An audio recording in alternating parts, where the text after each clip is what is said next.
सादर प्रणाम। मैं हूं हिमांशु द्विवेदी और आज हमारा चर्चा में विषय है रामकाज में कल है।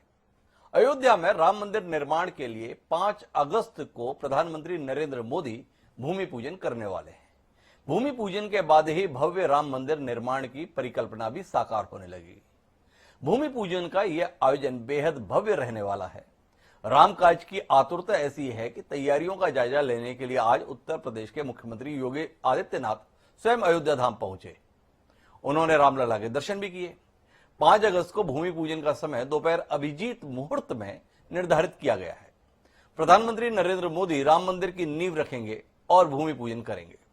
ज्योतिषीय गणना के आधार पर भूमि पूजन के लिए अभिजीत मुहूर्त के 32 सेकंड बेहद अहम और खास रहने वाले हैं। इसमें दोपहर के 12:15 और 15 सेकंड के बाद ठीक 32 सेकंड के भीतर पहली ईंट रखी जाएगी। यानी अयोध्या में भव्य राम मंदिर के निर्माण के लिए आधारशिला रखने का शुभ मुहूर्त सिर्फ 32 सेकंड का रहेगा। अब इस मुहूर्त पर नई बहस शुरू हो गई है। ज्योतिष पीठाधीश्वर और द्वारका शारदा पीठ के शंकराचार्य स्वामी स्वरूपानंद सरस्वती ने श्री राम मंदिर के शिलान्यास के मुहूर्त पर सवाल उठा दिया है। उन्होंने कहा है कि कोई भी कार्य उत्तम कालखंड में ही शुरू किया जाता है। 5 अगस्त को दक्षिणायन भाद्रपद मास कृष्ण पक्ष की द्वितीय तिथि है और शास्त्रों में भाद्रपद मास में गृह और मंदिर आरंभ करना निषिद्ध है। इस पर अयोध्या के कुछ संतों ने शंकराचार्य जी को शास्त्रार्थ करने की चुनौती दे दी है। इधर काशी विद्वत परिषद का कहना है कि हरिशयनी एकादशी के बाद विवाह आदि मंगल कार्य करने को निषेध माना जाता है, लेकिन पूजन आदि धार्मिक कार्यों पर रोक नहीं है। मुहूर्त पर मचे घमासान के बीच ही राजनीतिक बयानबाजी भी जारी है। राम मंदिर भूमि पूजन को लेकर महाराष्ट्र की महाविकास गठबंधन सरकार की तीनों पार्टियों में मतभेद अब खुलकर सामने आने लगे हैं। एनसीपी प्रमुख शरद पवार की राम मंदिर पर की गई टिप्पणी के बाद शिवसेना के विधायक प्रताप सरनाईक ने राम मंदिर ट्रस्ट के अध्यक्ष महंत नृत्य गोपाल दास को पत्र लिखकर उद्धव ठाकरे को भूमि पूजन के लिए आमंत्रित करने की मांग की है। शिवसेना संजय राउत ने तो घोषणा कर दी कि मुख्यमंत्री राम मंदिर भूमि पूजन के लिए जाएंगे, जिस पर एनसीपी के वरिष्ठ नेता माजिद मेमन ने मुख्यमंत्री से अयोध्या नहीं जाने की मांग की है। तो कांग्रेस के नेताओं ने इसे मुख्यमंत्री की आस्था का विषय बताकर पूरे विवाद से खुद को दूर रखा है। कुल मिलाकर राम मंदिर भूमि पूजन के लिए तय कार्यक्रम को लेकर जहां सियासत हो रही है, तो वहीं मुहूर्त को लेकर विवाद की स्थिति है। ऐसे में राजनीतिक दलों की क्या राय है, ज्योतिष शास्त्र क्या कहते हैं, अन्य विद्वानों का इस पर क्या कहना है, और कुल मिलाकर एक लंबे संघर्ष के बाद जब शांतिपूर्वक राम मंदिर के निर्माण का मार्ग जन्मभूमि पर प्रशस्त हो रहा है, तो उसके बीच में जबरिया विवाद पैदा करने की इन कोशिशों को किस नजरिए से देश और समाज देखे, इसी पर आज हम चर्चा करेंगे। 5 खास मेहमान इस चर्चा में हिस्सेदारी करेंगे, लेकिन चर्चा के सिलसिले को शुरू करें उससे पहले समय है आज के विचार सूत्र का। और हमारा जो आज का विचार सूत्र है थोड़ी अलग भावनाओं को प्रतिबिंबित करता है। हमारा विचार सूत्र रामचरितमानस से लिया गया है। उसमें आया है कि नवमी तिथि मधुमास पुनीता, शुक्ल पक्ष अभिजीत हरिप्रीता, मध्य दिवस अति शीत न घामा, पावन काल लोक विश्रामा, जोग लगन ग्रह बार तिथि सकल भय अनुकूल, घर अरु अचर हर्ष जत, राम जन्म सुख मूल। अर्थात पवित्र चैत्र का महीना था, नवमी तिथि थी, शुक्ल पक्ष और भगवान को प्रिय अभिजीत मुहूर्त था, दोपहर का समय था, न बहुत सर्दी थी न धूप थी। वह पवित्र समय सब लोगों को शांति प्रदान करने वाला था। योग, लग्न, ग्रह, वार और तिथि सभी अनुकूल हो गए। जड़ और चेतन सब हर्ष से भर गए, क्योंकि राम का जन्म ही सुख का मूल है। रामचरितमानस का जो यह भाव है, यह अपने आप में बताता है कि अगर प्रभु जिस भी समय अवतरित होते हैं वह अपने आप में ही मंगलकारी होता है, क्योंकि जिस सनातन धर्म मान्यता को हम तमाम लोग मानते हैं, करोड़ों की आस्था है, उसके अंतर्गत प्रभु से बढ़कर क्या मुहूर्त है। और इसी पृष्ठभूमि के साथ हम अपने विषय को आगे बढ़ाते हैं कि आगे इस विवाद की विषय वस्तु क्या है। और विषय तब गंभीर हो जाता है जब शंकराचार्य की पदवीधारी कोई शख्स अगर इस पूरी प्रक्रिया पर सवाल खड़ा कर देता है। राजनेताओं को सियासत करना तो समझ में आता है, पर शंकराचार्य और वो भी स्वामी स्वरूपानंद जैसा विद्वान अगर कोई सवाल उठा रहा है तो उस पर कम से कम चर्चा तो होनी चाहिए। हमारे साथ इस चर्चा में हिस्सेदारी करने के लिए 5 खास मेहमान मौजूद हैं।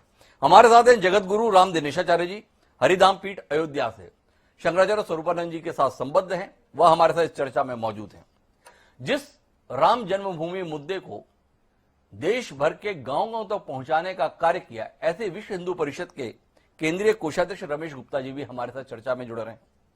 प्रोफेसर विनय पांडे हमारे साथ प्रमुख हैं ज्योतिष विभाग बनारस हिंदू विश्वविद्यालय के। जो तमाम लोग इस पूरे मंदिर के निर्माण कार्य के भूमि पूजन को अंजाम देंगे उसके प्रमुख है विनय पांडे जी, वो भी हमारे साथ जुड़ रहे हैं। हमारे साथ नसीम सिद्दीकी जी हैं, पूर्व अध्यक्ष हैं अल्पसंख्यक आयोग महाराष्ट्र के, राष्ट्रवादी कांग्रेस पार्टी के नेता हैं, वह भी हमारे साथ हैं।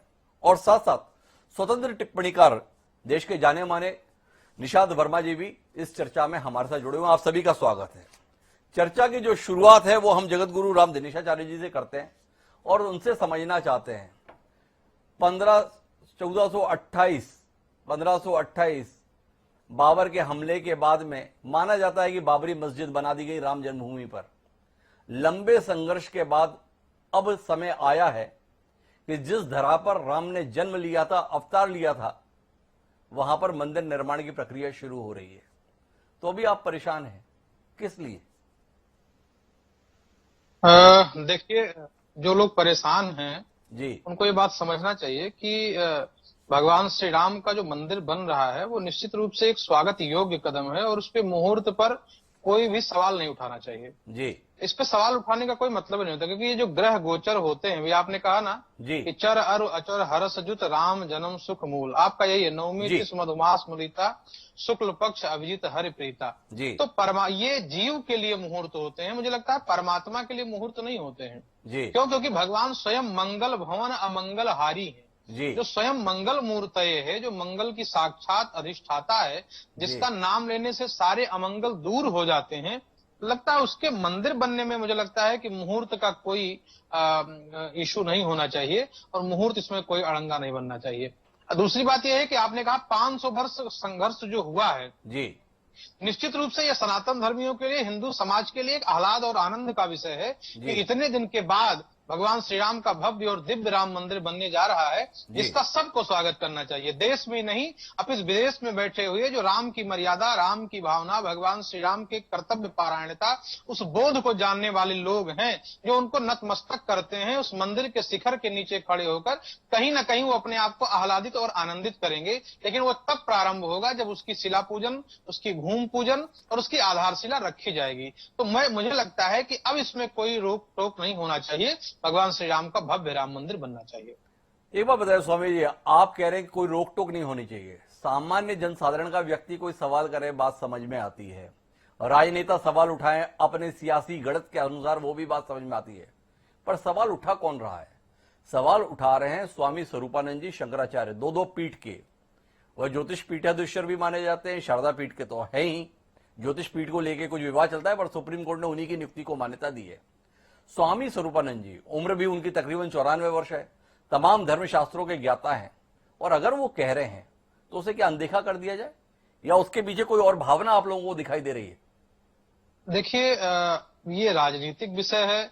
स्वामी जी एक शंकराचार्य के पद पर आसीन है, उनका सम्मान है, हम लोग उनका सम्मान करते हैं। लेकिन मैं व्यक्तिगत तौर पर एक निवेदन करना चाहूंगा शंकराचार्य जी से कि जब राम मंदिर को रोकने के लिए, रोड़ा अटकाने का नाम आए, तो कम से कम शंकराचार्य जी का नहीं आना चाहिए। मैं निवेदन पूर्वक इस बात को कह रहा हूँ, क्योंकि इतने बड़े पद पर प्रतिष्ठित हैं स्वामी जी, तो निश्चित रूप से, और मुहूर्त की बात ये है तो उस पर बैठकर विचार कर लेना चाहिए, क्योंकि जो मुहूर्त दिया है वो ज्योतिषियों ने ही दिया है। सारे लोग मानते हैं द्वितीया है, और जब तक कर्क राशि पर सूर्य नहीं जाता है तब तक सावन मास ही होता है, सारे तर्क उसमें दिए गए हैं। मुझे लगता है कि यह एक संवाद का विषय हो सकता था, और स्वामी जी बुला करके इस विषय में संवाद कर सकते थे। स्वामी जी सनातन परंपरा के एक संवाहक हैं, और वो आहूत कराते कोई मीटिंग, तो मुझे लगता है कि कोई जाने से इनकार नहीं करता।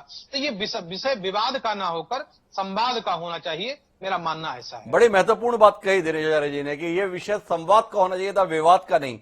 पर मुहूर्त को लेकर बात है, बात चलती हुई आई है, तो ऐसे समय में विनय पांडे जी हमारे साथ मौजूद हैं, ज्योतिष विभाग के प्रमुख हैं। विनय जी, क्या कुछ है इसकी सत्यता के पीछे? आप कुछ रोशनी डालेंगे हमें इस पूरे विषय के संदर्भ में?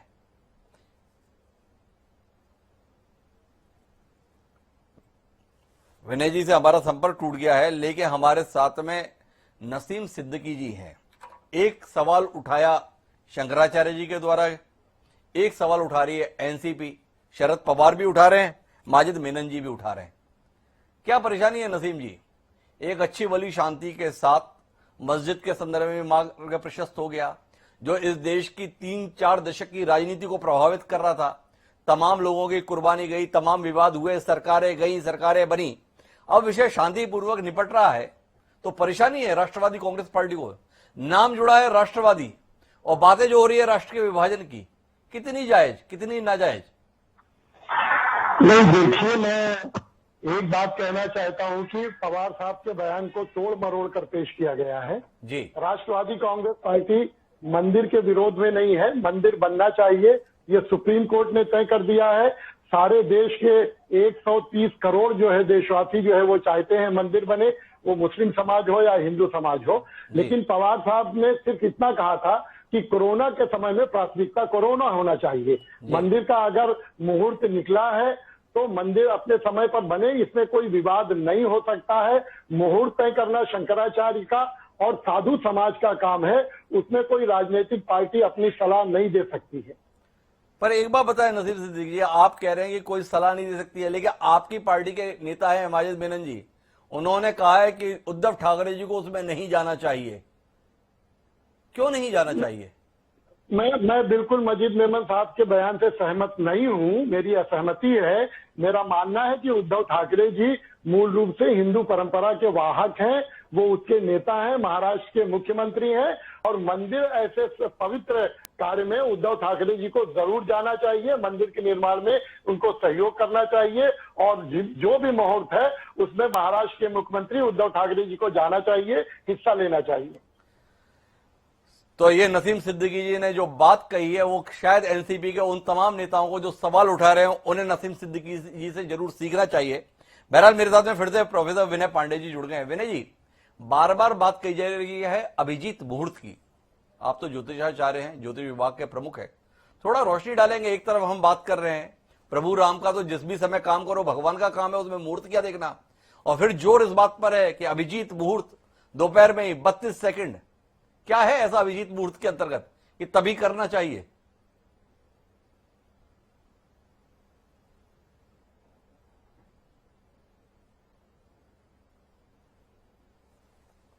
अभी विनय पांडे जी के पास जैसे हम मुहूर्त के लिए जाते हैं, पता नहीं कौन सा मुहूर्त बिगड़ जाता है। लेकिन मेरे साथ में निशांत वर्मा जी है। निशांत जी ने लगातार इस विषय को देखा है, महसूस किया है।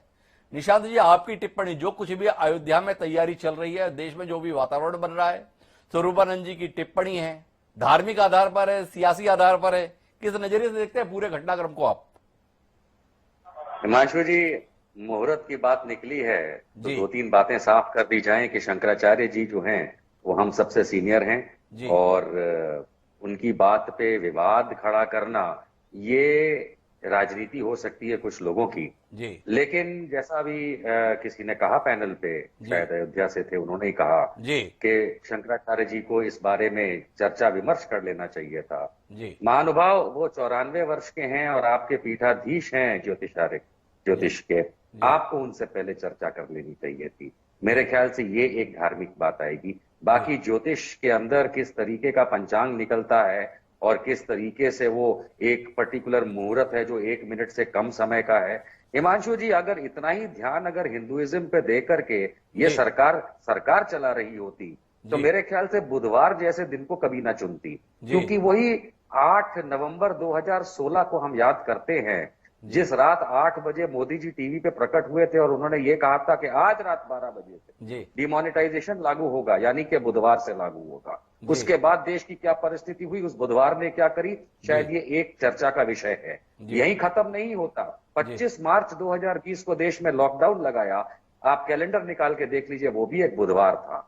और अब ये 5 अगस्त के बुधवार को लेकर के अगेन एक राजनीति चल रही है। उसका एक ही कारण है, इस राजनीति का एक कारण है, राम हमारे आस्था के प्रतीक थे। 2 बातें कहूंगा, और राम हमारे आस्था के प्रतीक है इस देश के अंदर हिंदुओं के लिए। लेकिन जब उसको राजनीतिक पटल पे ला करके भारतीय जनता पार्टी ने अगर उसको राजनीतिक राम बना दिया तो चर्चाएं भी होंगी और दुख भी होगा जब उनके बारे में, श्री राम के बारे में ऐसी बात कोई भी करेगा तो कि वहां पे मुहूर्त निकाल करके मंदिर बनाया जा रहा है।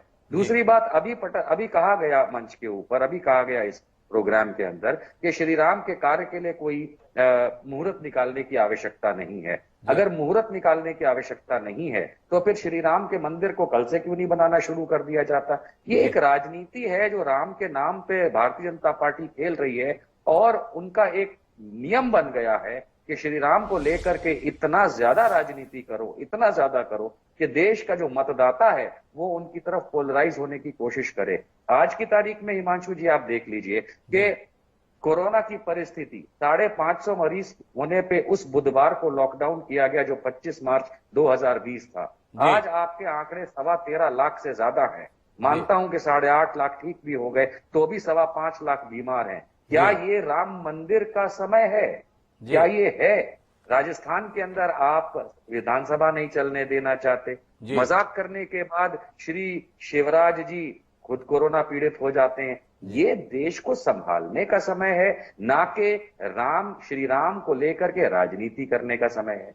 अगर ये सच में चाहते कि मंदिर बनाना है तो ये मंदिर का कार्य बहुत पहले शुरू कर चुके होते।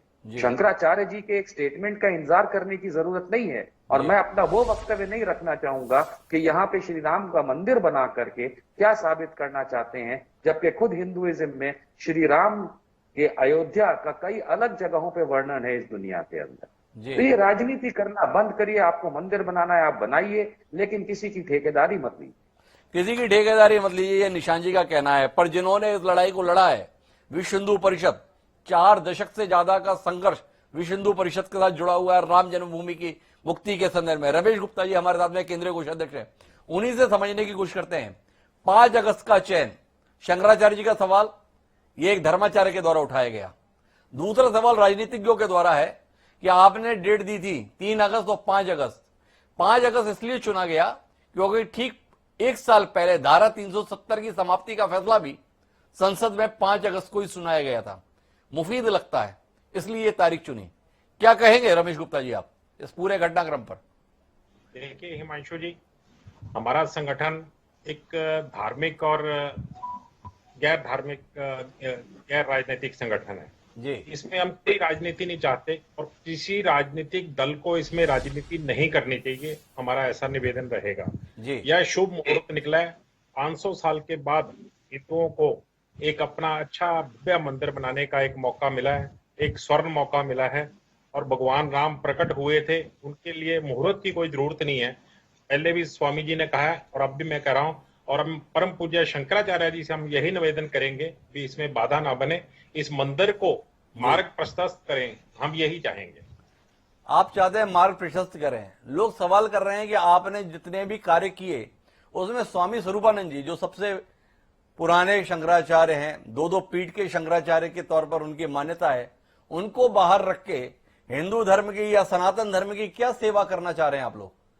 और कहीं स्वरूपानंद जी की नाराजगी का मूल कारण आपको भी ये तो नहीं लगता है कि इस पूरी प्रक्रिया से उनको आप बाहर रख रहे हैं, इसीलिए सवाल उठाए जा रहे हैं? पूरा देश का 130 करोड़ का समाज हमारे साथ है और किसी स्वामी जी को बाहर रखना तो ये हमारे लिए बहुत ही मुश्किल का काम है। तो इसलिए स्वामी जी यह ना सोचे कि मुझे बाहर रखा गया है, ना ही मैं उनके बारे में, उनके जीवन के बारे में कोई भी टिप्पणी करना चाहता हूं। मैं उनसे यही निवेदन करूंगा कि वो मंदिर का मार्ग प्रशस्त करें, हमारे साथ आए और इस मंदिर को बनाएं। आप ये निवेदन करना चाहते हैं, पर क्या आप इस कार्यक्रम के दौरान बता सकते हैं कि आपके यहां से किसने स्वामी स्वरूपानंद जी से, जो 2 पीठ के शंकराचार्य हैं, अपवाद स्वरूप ऐसा है कि 2 पीठों के शंकराचार्य एक ही व्यक्ति हों, उनसे कोई संवाद किया गया आप लोगों के द्वारा? कोई आग्रह किया गया, कोई उनका मत प्राप्त किया गया, ऐसा कुछ किया गया आपके द्वारा? आप अधिकार पूर्वक कहने की स्थिति में हैं, एक इतने बड़े संगठन के प्रभारी हैं आप, कोषाध्यक्ष हैं राष्ट्रीय, बता सकते हैं दर्शकों को? नहीं, ऐसा कोई विशेष निवेदन नहीं किया गया। सभी हिंदू समाज के सारे संतों से एक निवेदन किया गया और ऐसा कोई विशेष निवेदन शंकराचार्य जी से नहीं किया गया। रमेश गुप्ता जी, मैं आपको बीच में रोकता हूं। सभी संतों में और शंकराचार्य में, आप तो सनातन धर्मावलंबी हैं, सनातन धर्म की सेवा के लिए ही अपने आप को न्यौछावर किए हुए हैं। आपका संगठन पूरी दुनिया के हिंदुओं की उन्नति के लिए और संगठित करने के लिए समर्पित है। शंकराचार्य के पद को और बाकी संतों को सम इस भाव में देखते हैं? देखिए, शंकराचार्य जी, परम पूज्य शंकराचार्य जी, उनके बारे में मैं कोई ऐसी टिप्पणी नहीं करना चाहूंगा, लेकिन यही बार बार कहूंगा कि शंकराचार्य जी भी साथ रहेंगे। जब देश का 130 करोड़ समाज साथ में है और खुशी के साथ कर रहा है और 130 करोड़ ही शाम को 5 अगस्त को दीपावली मनाएगा, तो उसके साथ शंकराचार्य जी को भी साथ ही रहना चाहिए। निशांत जी बीच में कोई हस्तक्षेप करना चाह रहे हैं, सुनते हैं निशांत जी क्या कहना चाह रहे हैं आपके वक्तव्य के संदर्भ में। जी निशांत जी। दो तीन बातें बिल्कुल साफ कर दूं कि शंकराचार्य जी और विश्व हिंदू परिषद का कोई मेल नहीं है। विश्व हिंदू परिषद, आप सम्माननीय होंगे, आप जिन लोगों के लिए कार्य करते हैं, लेकिन मैं आपके ही विश्व हिंदू परिषद के कई शीर्ष के नेताओं के साथ बहस कर चुका हूं। मैं तो कभी नहीं मानता कि विश्व हिंदू परिषद जो है वो हिंदुओं की ठेकेदारी कर सकती है, ना किसी ने उनको ठेकेदार बनाया है। बात आपने शुरुआत में कही सर कि आप 4 दशकों से ये मेहनत करते आए हैं। मैं आज आपसे सवाल करना चाहता हूं, नतीजा कुछ भी आया हो उससे फर्क नहीं पड़ता। श्री राम का मंदिर बनाने के लिए आप 500 साल से जद्दोजहद कर रहे हैं सर। उसके पहले तो वहां कोई श्री राम जी का जन्मभूमि का मंदिर तो था ही नहीं।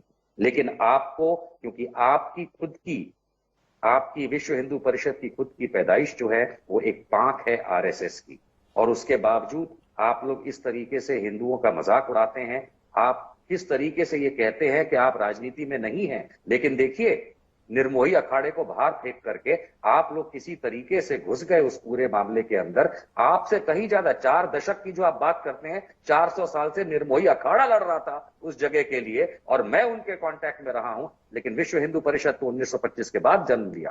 तो ये जो राजनीतिक तरीका आप लोगों ने अपनाया है, आरएसएस अलग, विश्व हिंदू परिषद अलग और बीजेपी अलग, पर है वो एक ही कपड़े के सारे बटन। तो आप ये जो तरीका अपनाते हैं लोगों को बेवकूफ बनाने के लिए, माफ कीजिएगा, आप 130 करोड़ को नहीं रिप्रेजेंट करते। और वहां पे अगर राम मंदिर बन भी रहा है तो वो कोई नहीं, बहुत अच्छी बात है, उसमें कोई सवाल नहीं कर रहा है इस समय। लेकिन आप जिस तरीके से लोगों को बरगलाना चाहते हैं और ये बताना चाहते हैं कि 130 करोड़ आपके साथ खड़े हैं, जबकि शंकराचार्य के सवाल के ऊपर आप ये कहते हैं कि मैं उनके पर्सनल जिंदगी पर टिप्पणी नहीं करना चाहता। ये वही शंकराचार्य हैं जो हमेशा कहते आए हैं कि मोदी जी ने कभी हिंदू धर्म का पालन नहीं किया और भाजपा जो है वो कभी हिंदू धर्म हो नहीं सकती, इसलिए आपको उनसे किनारा करना पड़ता है। शर्म आनी चाहिए कि आप राजनीति के चलते धार्मिक नेताओं या धार्मिक जो हमारे महान लोग बैठे हैं अभी जीवित हैं, उन तक को आप किनारा करते हैं और आप किसी तरीके से राम मंदिर, राजनीतिक राम मंदिर बनाना चाहते हैं। आपको मुबारक। निशांत जी आपने 2 बातें कही, मैं दोनों पे आपसे सवाल कर लेता हूं, अगर रमेश गुप्ता जी करना चाहेंगे तो उनका भी स्वागत है।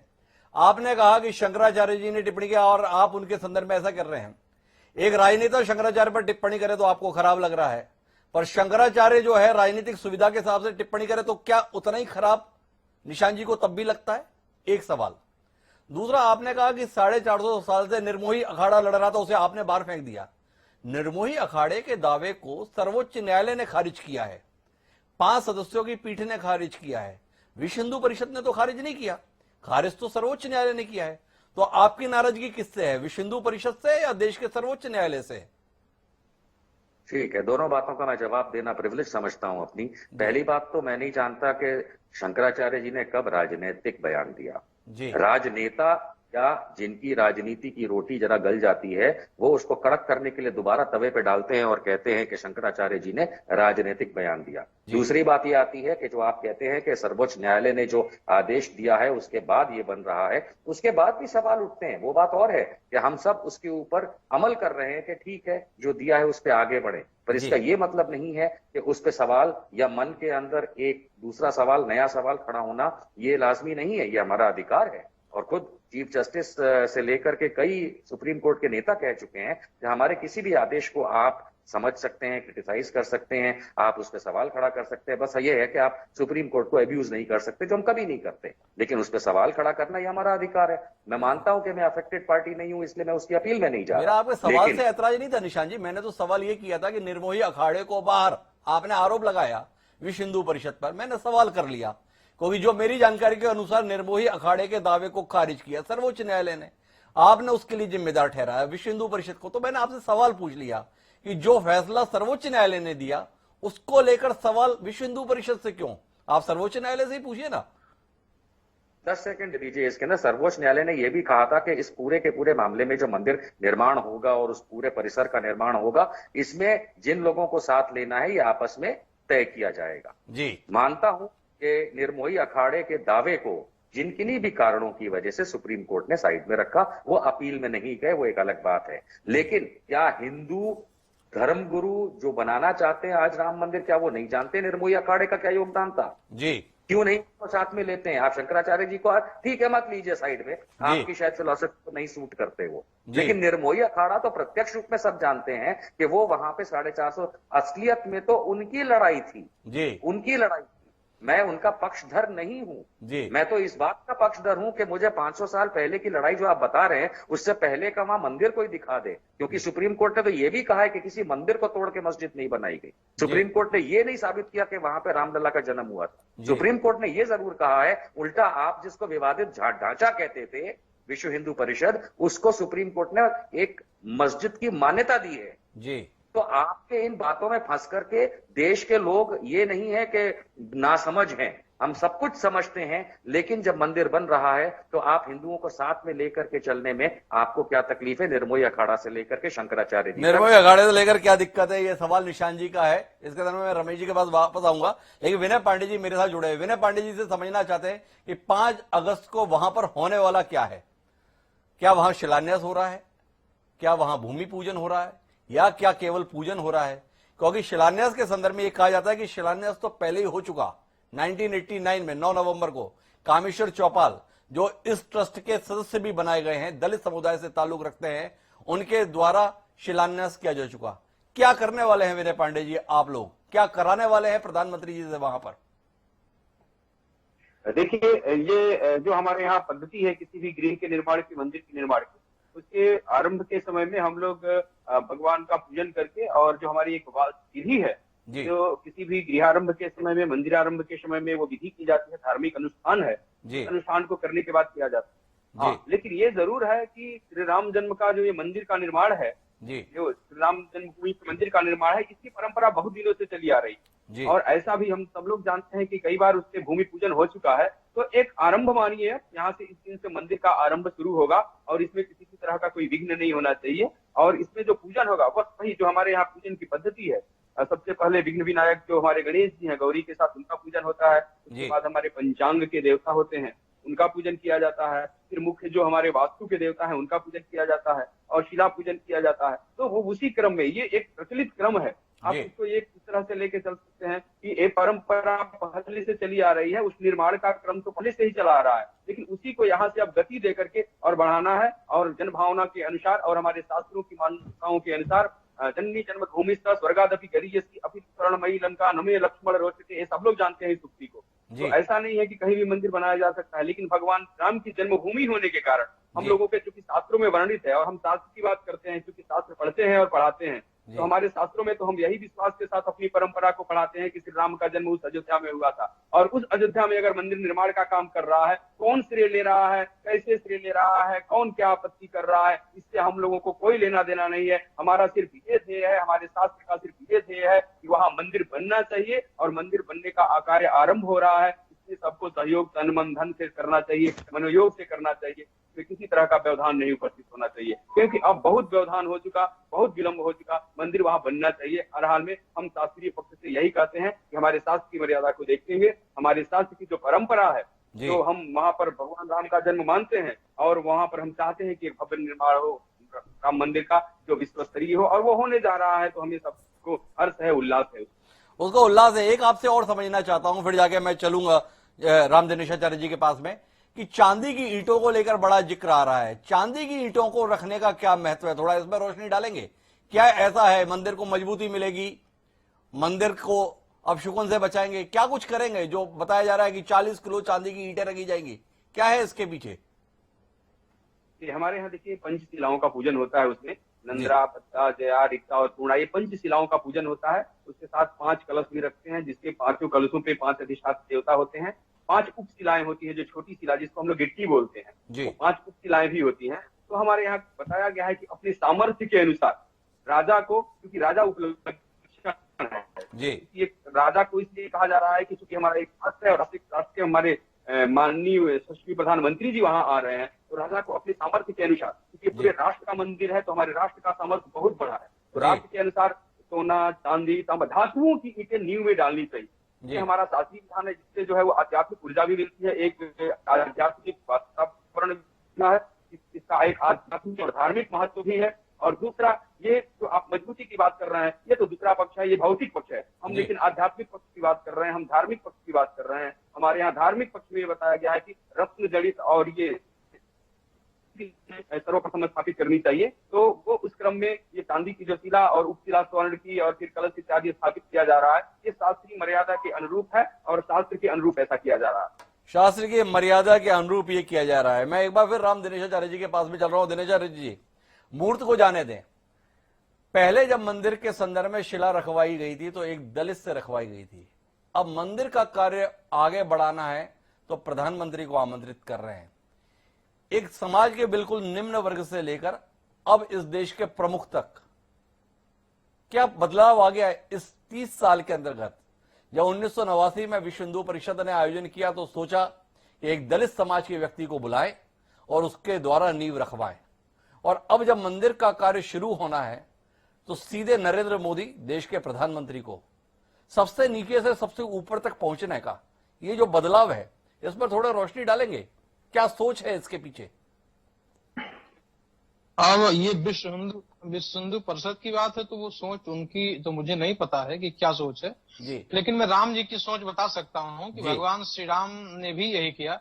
भगवान श्री राम महल से निकलकर झोपड़ियों की ओर गए जी। भगवान श्री राम अयोध्या जैसे साम्राज्य का परित्याग करके चित्रकूट की कंदराओं में रहना स्वीकार किया जी। केवट को, सबरी को, गीध को गले लगाने का कार्य भगवान श्री राम ने किया है। तो मुझे लगता है कि इस परिप्रेक्ष्य में ये कार्य हुआ है कि उनके हाथ से, कामेश्वर चौपाल जी के हाथ से शिला पूजन कराया गया था। भूमि पूजन जो है वो मोदी जी के हाथ से कराया जा रहा है। जैसा कि राष्ट्र मंदिर है और राष्ट्र मंदिर के लिए मुख्यमंत्री, प्रधानमंत्री जी हमारे राष्ट्र पुरुष के रूप में स्थापित हैं, तो ठीक है एक महापुरुष के हाथ से बुला करके रखा जाए। लेकिन दूसरी बात, समस्या है ये आ रही है, ये कार्यक्रम लोग मोदी जी का बना रहे हैं जी।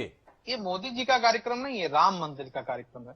और हमारे अभी वर्मा जी एक बड़ी बात कह रहे थे कि भगवान श्री राम का जन्म वहां हुआ है कि नहीं हुआ है। ये बात आप कह रहे हैं। वहां पर पहले मस्जिद था, मीर बांकी ने आकर के वहां मंदिर को गिराकर मस्जिद बनाया। ये सारी बात आप जानते हैं। जो वहां के अवशेष मिले, जो नीचे खोदे गए, अभी जो ताम्रपत्र रखा जा रहा है न्यू में, मुझे लगता है इसीलिए रखा जा रहा है कि कल फिर कोई अगर ऐसा आए और उसको ढहाने का कार्य करे तो कम से कम एक नीचे उसके नींव में जो वो ताम्रपत्र रखा जाएगा, कम से कम वो गवाही देने का तो कार्य करेगा।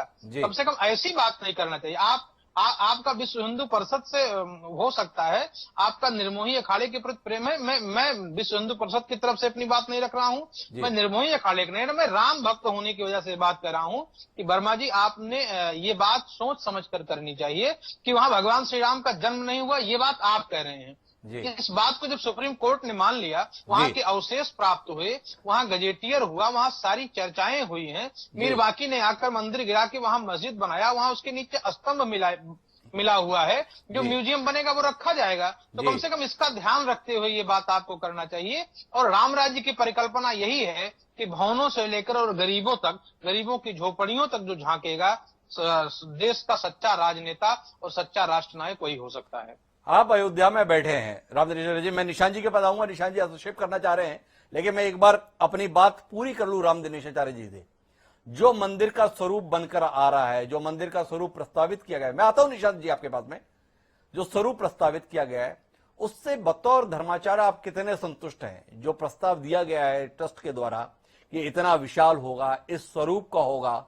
स्वामी शंकराचार्य ने न केवल राम मंदिर के संदर्भ में सहमति दी, बल्कि उन्होंने ये चाहा है कि विश्व का सबसे बड़ा मंदिर से बनना चाहिए, कंबोडिया में जो मंदिर है उसके समतुल्य बनना चाहिए। जो स्वरूप बनकर अभी प्रस्तावित किया गया है, कितने संतुष्ट हैं अयोध्या के संत? आप अयोध्या में बैठे हैं, आपसे सीधा सवाल मेरा कि जो प्रस्तावित किया है ट्रस्ट ने, क्या वह आपके मन को संतुष्टि देता है, आपकी उम्मीदों को पूरा करता है, आपकी आकांक्षाओं का प्रतिबिंब आपको उस स्वरूप में दिखता है? आपके चैनल के माध्यम से मैं अपनी भावना व्यक्त कर रहा हूं कि प्रत्येक देश में बैठा हुआ प्रत्येक राम भक्त, प्रत्येक सनातन धर्मी ये चाहता है कि भगवान श्री राम का मंदिर अति दिव्य और अति भव्य बने।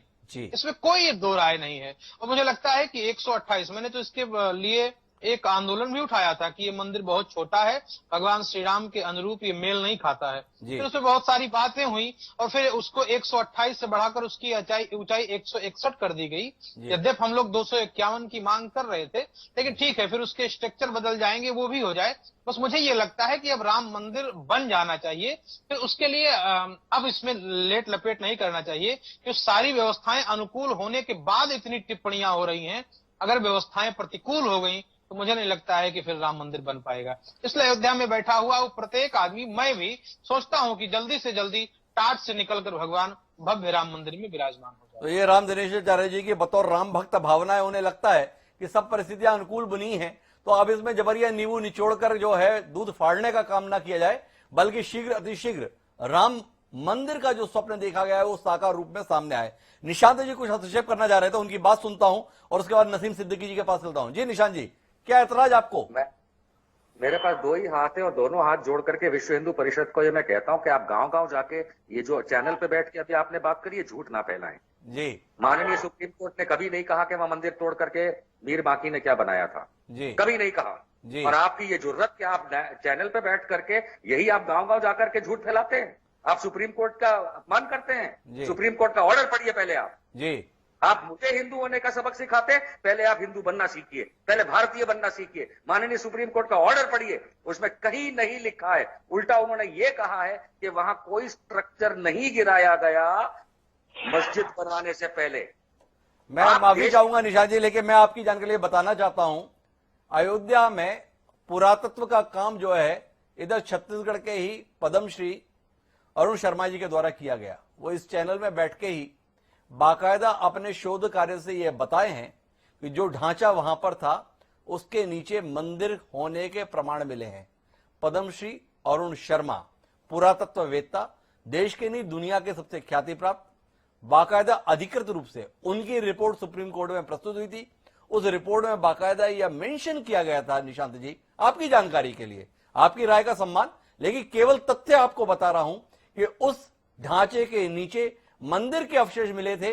ये किसी भावना के तहत किसी विश्व हिंदू परिषद के कार्यकर्ता के द्वारा कहा गया नहीं, बल्कि देश के ख्याति प्राप्त पुरातत्ववेत्ता जिन्हें पद्मश्री प्रदान किया गया उन अरुण शर्मा जी के द्वारा बताया गया है। जी निशांत जी, आप कुछ करें। आप कह रहे हैं वो किसी रिपोर्ट का उल्लेख हो सकता है, पर क्या सुप्रीम कोर्ट ने उसको मान्यता दी? सुप्रीम कोर्ट ने कहीं नहीं माना कि वहां किसी भी स्ट्रक्चर को गिरा करके एक नया स्ट्रक्चर खड़ा किया गया है। ये सुप्रीम कोर्ट के जजमेंट में है, लिख करके तो किसी ने बहरहाल निशांत जी, ये तो आप मानेंगे ना कि सुप्रीम कोर्ट ने इतना तो कहा है कि अब आप मंदिर बनाओ। 2.77 एकड़ जो भूमि है वो राम मंदिर निर्माण के लिए दी गई। सरकार ने 67 एकड़ भूमि भी राम मंदिर के लिए दे दी। राम मंदिर का निर्माण का कार्य शुरू हो रहा है। नसीम सिद्दीकी जैसा शख्स, बुद्धिजीवी, आकर यह बोल रहा है कि अब इसमें ज्यादा फसाद नहीं करना चाहिए। नसीम जी, आपसे जानने का विषय यह है कि आपकी पार्टी के राष्ट्रीय अध्यक्ष शरद पवार जी ने यह कहा कि इस समय पे कोरोना क्या खत्म हो जाएगा राम मंदिर के निर्माण से। आपका कहना, उनके बयान को अलग अलग संदर्भों में देखा गया, पर मेरा आपसे सवाल है कि जब एक वातावरण ठीक बन रहा है देश में, देश जो पहले ही हिंदू मुस्लिम झगड़े में इतना परेशान रह चुका है, एक शांत वातावरण में चीजें हो रही हैं, तो ऐसे में इस प्रकार के बयान इतने बड़े नेता, इतने अनुभवी राजनेता के द्वारा क्या जरूरत आन पड़ी? आपको नहीं लगता कि इस समय पे मौन, सहमति नहीं दे सकते, मौन ही रह लीजिए, देश में शांति बनी रहे, इसमें कोई ऐतराज? मैं दो चीज स्पष्ट करना चाहता हूँ। निशांत जी अभी बात कर रहे थे जी। मैं मस्जिद और मंदिर के अस्तित्व पर बात नहीं करना चाहता हूँ। क्या सही था क्या गलत था, सुप्रीम कोर्ट ने इस पर अपना निर्णय दे दिया है। पूरे देश के लोगों को मंदिर बनाना चाहिए, भव्य मंदिर बने, दिव्य मंदिर बने, लेकिन उस पर कोई राजनीति ना हो। मुझे लगता है कि भारतीय जनता पार्टी और उसके साथी सहयोगी संगठन और विशेष तौर से नरेंद्र मोदी जी राम मंदिर के नाम पे देश में राजनीति करने का काम कर रहे हैं, वोटों को पोलराइज करने का काम कर रहे हैं। तो कृपया भारतीय जनता पार्टी राजनीति करना बंद करे। दूसरा, आपने पवार साहब का जिक्र किया, तो मैं आपसे कहना चाहता हूं कि ये बयान पवार साहब ने महाराष्ट्र के शोलापुर में दिया था फ्राइडे के दिन, और उसके बाद मैं पवार साहब को संडे के दिन मैं उनके घर पर, उनके निवास स्थान पर मिला। इस विषय पे मेरी उनकी चर्चा हुई और उन्होंने स्पष्ट तौर से कहा है कि राष्ट्रवादी कांग्रेस पार्टी या पवार साहब स्वयं कोई भी राम मंदिर के विरोध में नहीं है। सबकी इच्छा है कि राम मंदिर बने, लेकिन हमें ये तय करना चाहिए कि आज देश में एक दिन में 50,000 लोग कोरोना से ग्रसित हो रहे हैं। आज पूरे देश में बड़े पैमाने पे लोग कोरोना की लड़ाई लड़ रहे हैं। ऐसे में जब मस्जिद, मंदिर, गिरजा सब बंद है, तो क्या नरेंद्र मोदी जी को वोटों की राजनीति के लिए, मंदिर बनाने के लिए इस प्रकार की घोषणा या इतनी जल्दबाजी में मंदिर बनाना चाहिए? प्रश्न ये है। मंदिर का कोई विरोधी नहीं है।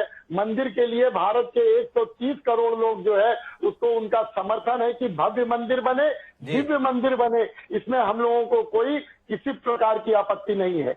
बड़े महत्वपूर्ण बात नसीम सिद्दीकी जी ने कही कि मंदिर बने, इसमें कोई आपत्ति नहीं, पर इस समय जब कोरोना संक्रमण इतनी तेज गति से प्रसारित हो रहा है, ऐसे में देश के प्रधानमंत्री मंदिर निर्माण के संदर्भ में अयोध्या जा रहे हैं या इस प्रकार के कामों में सहभागी बन रहे हैं, इसकी क्या जरूरत आन पड़ी, ये सवाल है। रमेश जी, आपके पास में इसका कोई जवाब इस सवाल का? हमारे आदरणीय प्रधानमंत्री सिर्फ आधे घंटे के लिए जा रहे हैं, उस पे कोरोना का जो प्रभाव पड़ना है, कोई कोरोना का प्रभाव पड़ने वाला नहीं है जी। ये तो सिर्फ एक राजनीतिक दलों द्वारा राजनीति की जा रही है। विश्व हिंदू परिषद कभी राजनीतिक दल नहीं रहा, ना ही राजनीति करता है, और ना ही ये समझा जाए कि हम किसी राजनीतिक दल के साथ हैं जी। भारतीय जनता पार्टी राजनीतिक दल है, वो राजनीति करेंगे जी। एनसीपी राजनीतिक दल है, वो राजनीति करेंगे जी। लेकिन हम किसी की राजनीति नहीं करते। हम सारे समाज को, पूरे समाज को 130 करोड़ को साथ लेके चलने वाला विश्व हिंदू परिषद है, और साथ ही लेके चलेगा, और वहां पे भव्य और दिव्य मंदिर बनाने की पूरी कोशिश करें। अच्छा रमेश जी, आपने कहा कि आप राजनीतिक दल नहीं है, किसी राजनीतिक दल से आपकी संबद्धता नहीं है, 130 करोड़ हिंदुओं को आप साथ में लेकर इस निर्माण कार्य में जुट रहे हैं। देश के प्रधानमंत्री को आपने बुलाया है, पर इसके अलावा बाकी दलों के भी राजनेता हैं, बाकी दलों के भी प्रमुख हैं। गांधी परिवार है, जिस गांधी परिवार ने आपको सबसे पहले अवसर उपलब्ध कराया था, राजीव गांधी देश के प्रधानमंत्री हुआ करते थे। शिलान्यास जो कमलेश्वर चौपाल से आपने कराया, उनके प्रधानमंत्री काल में कराया। उन लोगों को बुलाने के संदर्भ में, ससम्मान याद करने के संदर्भ में कोई भावना है आपकी? क्या उन लोगों को आमंत्रण दे दिया गया है? नेता प्रतिपक्ष को आमंत्रण दिया देश के, या बाकी लोगों के संदर्भ में कोई भावना आप लोगों की आई? ये काम जो है श्री राम जन्मभूमि तीर्थ क्षेत्र का काम है, उनके अधिकार क्षेत्र में है। विश्व हिंदू परिषद पूरे हिंदू समाज से नहीं, पूरे देशवासियों से अपील करता है कि वहां पहुंचे, मन से पहुंचे, क्योंकि वहां हर आदमी नहीं पहुंच पाएगा इस समय में, कोरोना के काल में, लेकिन मन से पहुंचे। तो मन से पहुंचने का मतलब यही है 130 करोड़ हमारे साथ हैं और हमारे इस भव्य मंदिर को बनाने में साथ देंगे। रमेश जी, आपने कहा कि ये अधिकार जो है वो ट्रस्ट के पास में है। उस ट्रस्ट के जनरल सेक्रेटरी चंपत राय जी हैं, विश्व हिंदू परिषद से ही संबद्ध हैं, कोई छुपी हुई बात नहीं है। विश्व हिंदू परिषद के बहुत समर्पित कार्यकर्ता हैं और उस समर्पण के चलते ही उस ट्रस्ट का हिस्सा बने हैं। इसके बाद भी आप सामने कह रहे हैं कि हमारी कोई भूमिका नहीं। कौन यकीन करेगा देश में? राम मंदिर के संदर्भ में पत्थर कहां से आएगा? विश्व हिंदू परिषद तय कर रही है। कहां से कौन जुड़ेगा, ये विश्व हिंदू परिषद तय कर रही है। और रमेश गुप्ता जी से मैंने एक सवाल कर लिया कि अन्य दल जब सभी को जोड़ने की आप बात कर रहे हैं, क्या उनको भी उतने ही सम्मान आप याद करेंगे इस पुनीत कार्य में? तो आपने पल्ला झाड़ लिया क्यों? बाकी से इतना परहेज क्यों, जब आप एक राजनीतिक दल के साथ संबद्ध नहीं है वास्तव में?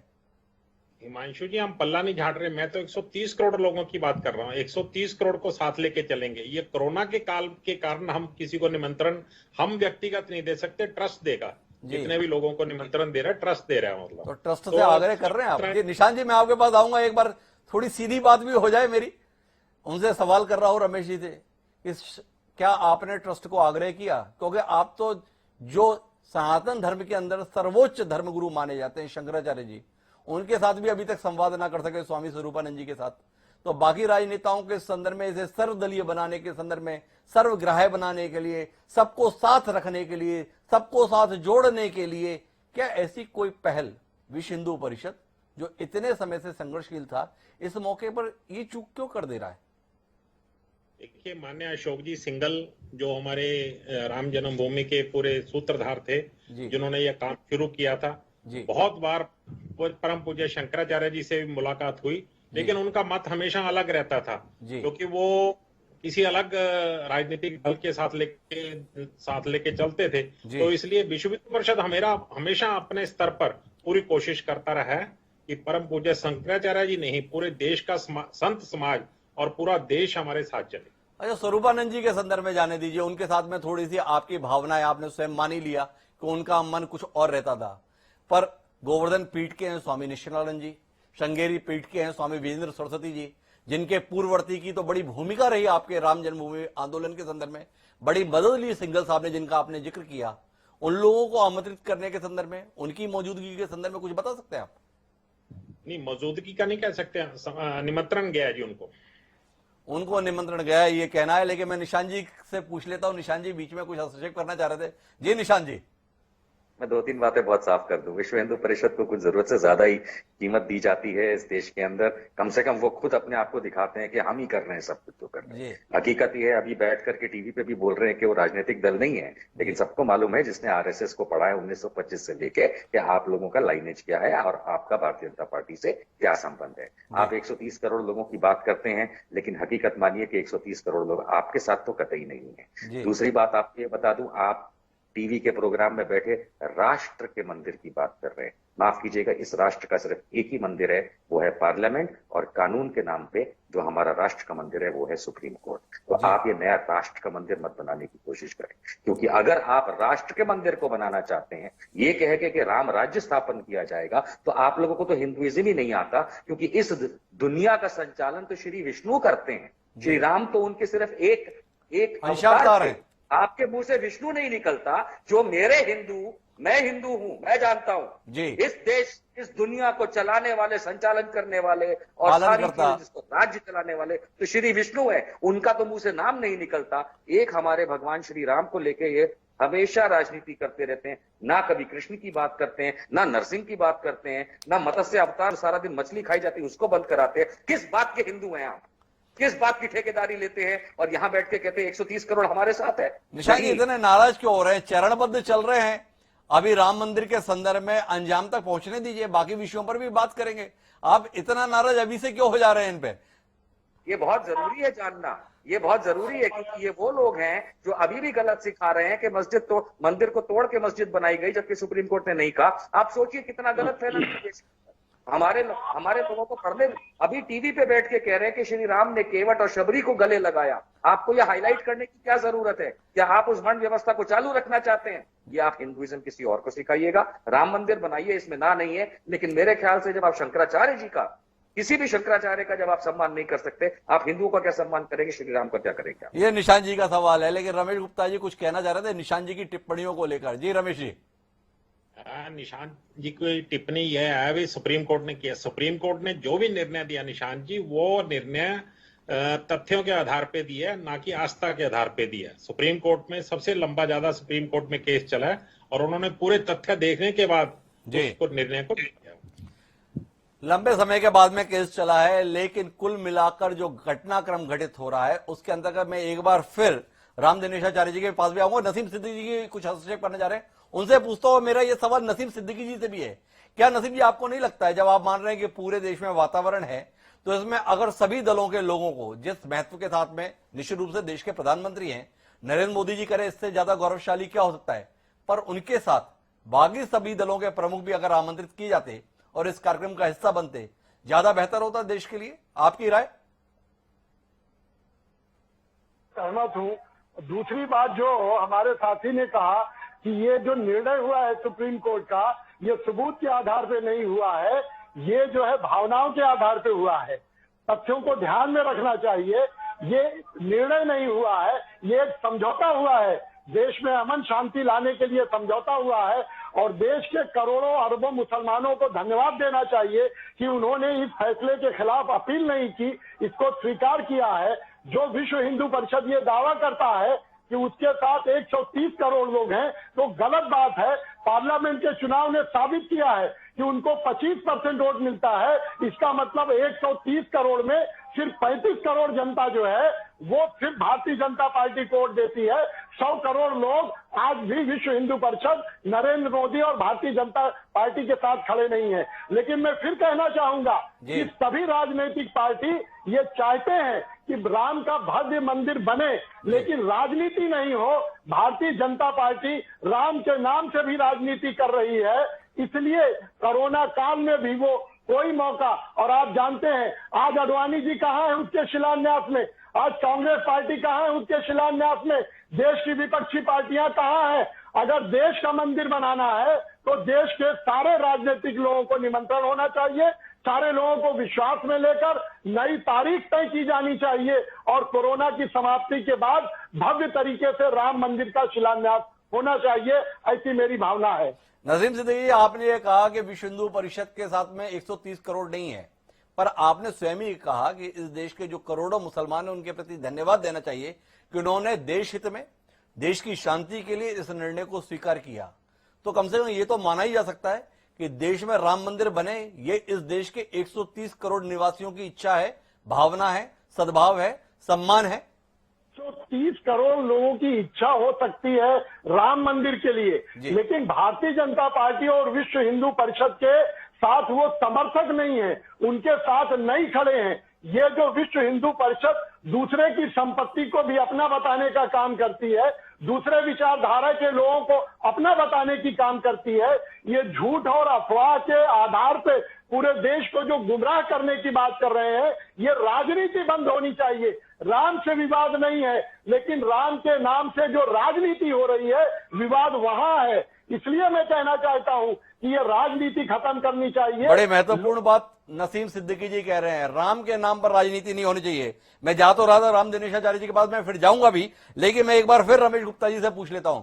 रमेश जी, राम मंदिर को लेकर 130 करोड़ देशवासी एक साथ जुटे, विश्व हिंदू परिषद के पास एक मौका था सबको अपने साथ जोड़ने का, चूक रही है भाजपा प्रेम के कारण कि बाकी दलों को नहीं जोड़ पा रही, बाकी दलों को अपने साथ नहीं मिला पा रही, बाकी धर्माचार्यों को इस मौके पर अपने साथ नहीं जोड़ पा रही। क्या एक दल के प्रति विशेष आग्रह आपको सर्वस्पर्शी बनने से रोक रहा है?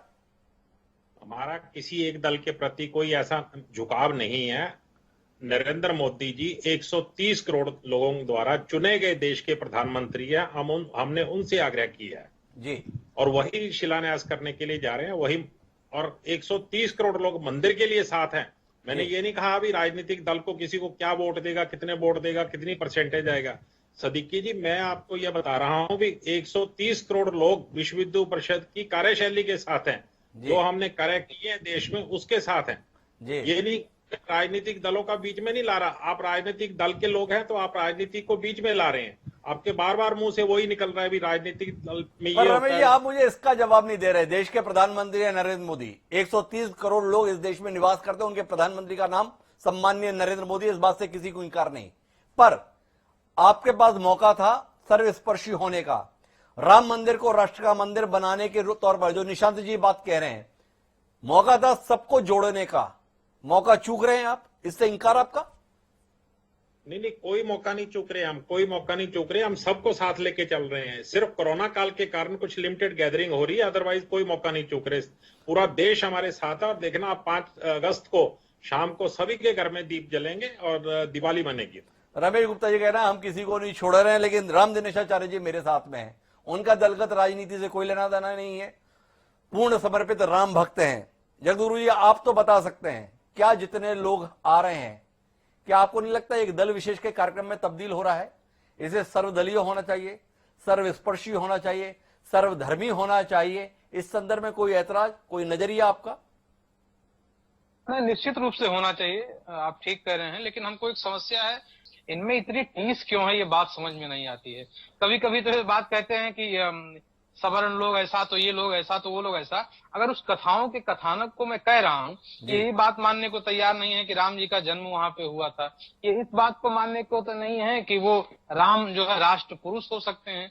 पहली समस्या ये बात की है कि क्या व्यक्तिगत वर्मा जी की व्यवस्था है, वो कृपया स्पष्ट करेंगे। दूसरी बात, आप जो कह रहे हैं कि सबको बुलाना चाहिए, तो निश्चित रूप से सबको बुलाना चाहिए, सर्वदेशिक होना चाहिए, सारे लोगों को बुलाना चाहिए। लेकिन एक समस्या ये है कि अभी लोग कह रहे थे कि ज्यादा लोग आएंगे तो कोरोना फैलेगा, कम लोग आएंगे कोरोना फैलेगा। ये राजनीतिक विषय है और बुलाने वाले जाने, विश्व हिंदू परिषद जाने, ये उनकी व्यवस्था है, क्या कैसे करेंगे, ट्रस्ट के लोग जाने, ये उनकी व्यवस्था है, क्या करेंगे। लेकिन मुझे लगता है कि सबको लेकर चलना चाहिए। राम जी किसी एक के नहीं है, राम पूरे देश के हैं, राम पूरे राष्ट्र के हैं। राम का अर्थ ही होता है राम माने राष्ट्र और मां माने मंगल। जो राष्ट्र का मंगल करे वही राम है। तो राम मंदिर तो सबके लिए खुला है, तो सबको वहां आहूत और आमंत्रित करना चाहिए। तो राम दिनेशाचार्य जी का बहुत स्पष्ट तौर पर मानना है कि सबको जोड़ना चाहिए, सबको होना चाहिए। राम का अर्थ यह है राष्ट्र का मंगल, तो ये स्थिति बननी चाहिए। निशांत जी की भावनाओं को लेकर जरूर उनके मन में पीड़ा है, लेकिन फिर कभी मौका आएगा तो निशांत जी से और विस्तार से चर्चा करेंगे उनकी परेशानियों को लेकर। लेकिन आखिरी टिप्पणी, चूंकि उन्होंने हस्तक्षेप चाहा था, 30 सेकंड का समय निशांत जी, जो कुछ भी आप कहना चाहें, लेकिन एक पुनीत काम है, इसके संदर्भ में इतनी आपत्ति क्यों? मैं बहुत सिंपली कहना चाहता हूं कि श्री राम का मंदिर अयोध्या में बन रहा है, इसके खिलाफ कोई भी नहीं है, इस पे बात करने से कोई नहीं कचराता।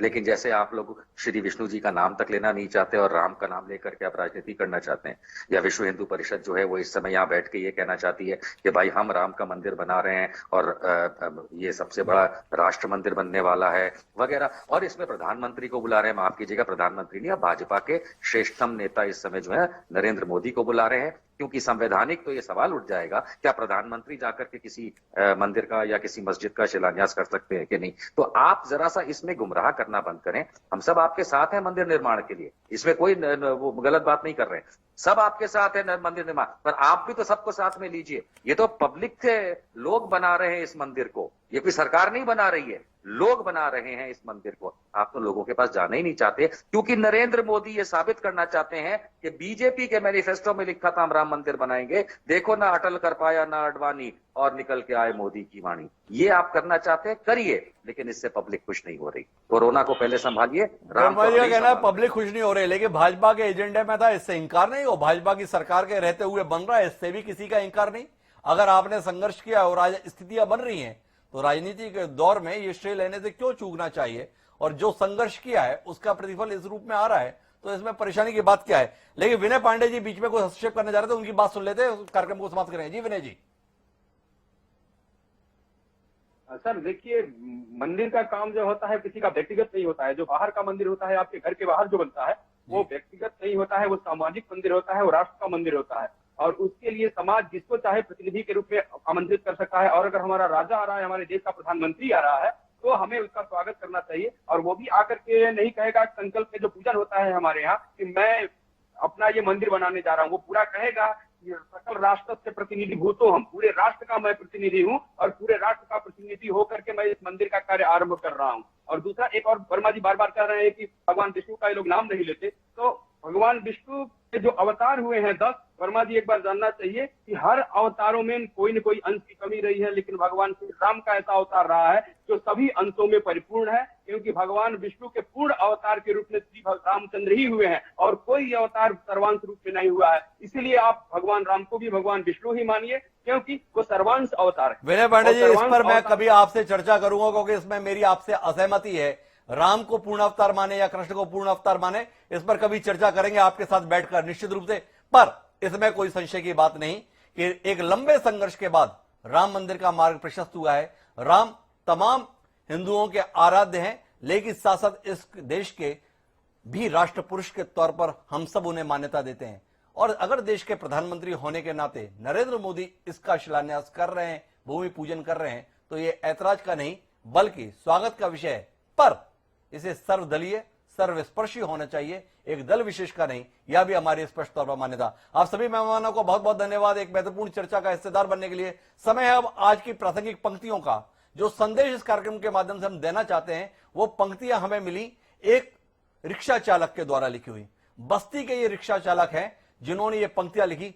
सुनिए क्या कहा था उन्होंने कि मांग ली रब से मन्नत तुम्हारे लिए, दो बना भव्य मंदिर हमारे लिए, हम भी पूजा करें तुम इबादत करो, नेक राहों पर चलकर सबका स्वागत करो। रहमान अली बस्ती के निवासी हैं, रिक्शा चलाते हैं। राम मंदिर के संदर्भ में उनकी लिखी हुई पंक्तियां हम सबको रास्ता दिखाने के लिए पर्याप्त हैं। आज के लिए इतना ही, मुझे दीजिए सादर प्रणाम।